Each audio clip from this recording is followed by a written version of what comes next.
So, this is a video that is about supernatural spaces where spirits, gods, and monsters dwell.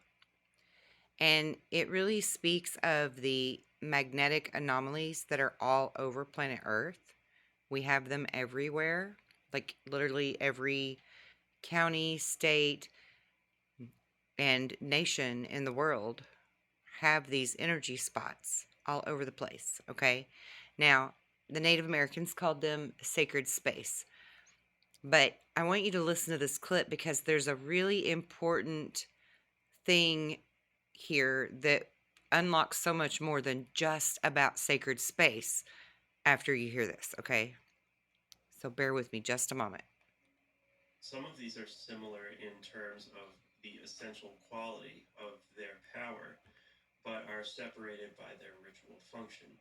For instance, baptismal and purification sites would use the same principle of water, and both shamanic journey sites and burial grounds would use points of passage between the worlds.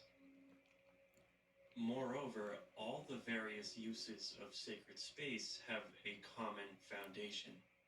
Swan writes, according to the Hopi and other Indian peoples, sacred space enables us to stay in closer touch with the various spiritual realms, which are the roots of healing, meaning, creativity, and the basis for personal power.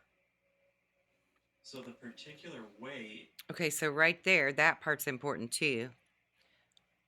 Us being able to understand how to locate and appreciate these sacred spaces actually allows our physicality to heal and become more connected to the earth, more connected to the other realms, more connected to each other, more connected to everything. The more connected you are, the healthier you are in mind, body, and spirit, as far as their beliefs, my beliefs, many people's beliefs. In which a space manifests seems to have a lot to do with the way in which it's used. Okay, now How listen, that listen. This is the part I want you to hear. roots of healing, meaning, creativity, and the basis for personal power. So, the particular way in which a space manifests seems to have a lot to do with the way in which it's used. Ha- Did you catch that? The way it is manifested has a lot to do with the way that it's used. Now, why is this so pertinent to so much more than just sacred space? Because haunted houses, haunted buildings, haunted land also is haunted because it has been manifested, been created with that type of energy there, right? Where something terrible has happened, like say there's a really awful mass murder or something somewhere. In that location forevermore, that energy is going to be residually showing up there. You're going to at least feel negative vibes when you're in that area, really eerie vibes. You're likely going to see ghosts. You're going to hear scary sounds that you can't figure out where they're coming from because that is the type of energy that was imbued or possessed upon that place because we are all alchemical beings, and that is alchemy. That is you, whoever you are in that situation, creating a specific intent that is then placed with a permanent record upon an area or an item or even another person.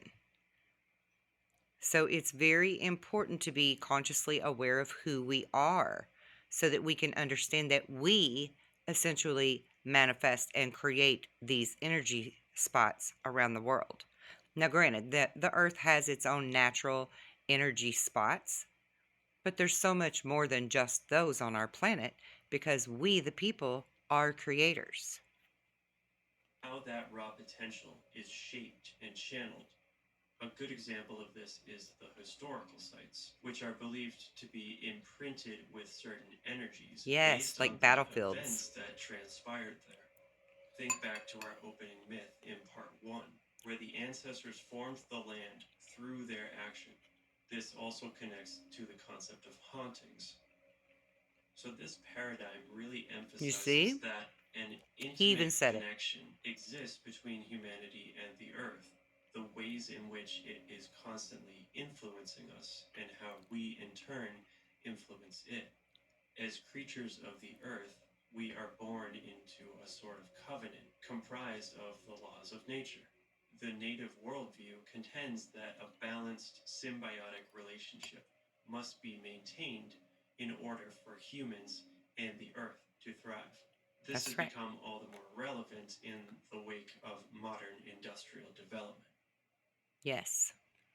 And I agree with that 100%. I think that we need to be more in tune with the planet, with all of nature, because much like those trees on the screen, we are symbiotic of each other. The Schumann resonance is the heartbeat of humans. It resonates at the same frequency as your body. That is a fact. It's a fact. When we are out of whack, we knock the earth out of whack in her vibration. The trees need our, what is it, carbon dioxide or monoxide, whichever one it is that we breathe out. That's the air they breathe, and they breathe out oxygen, and that's the air that we need as an intake. And us and the trees are symbiotic of each other because everything is connected, including the planet. So it's important to understand this balance and come back home to that balance for the good of all things, the entire world, literally.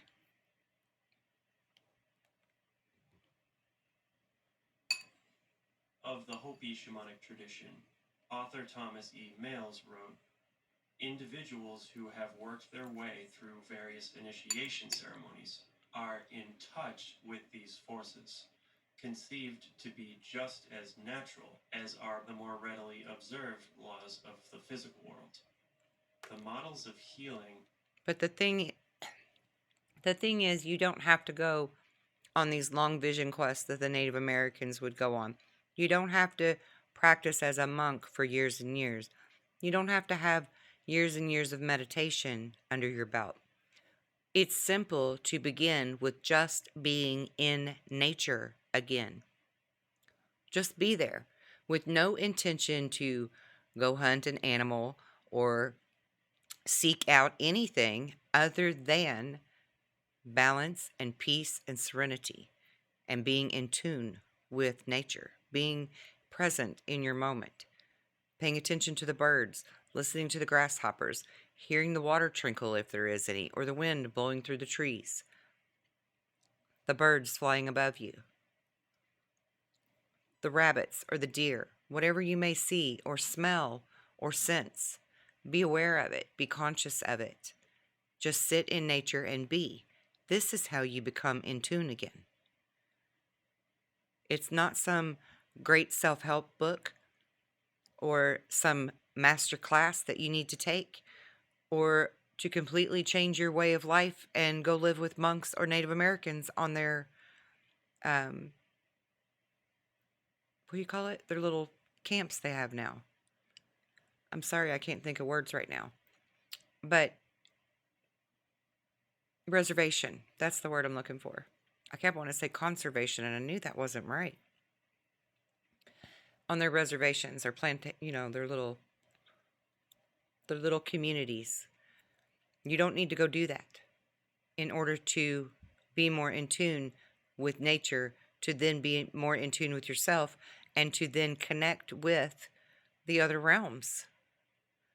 It really is that simple because you were born with it, baby. You were born with it. This ain't Maybelline. You were born with it.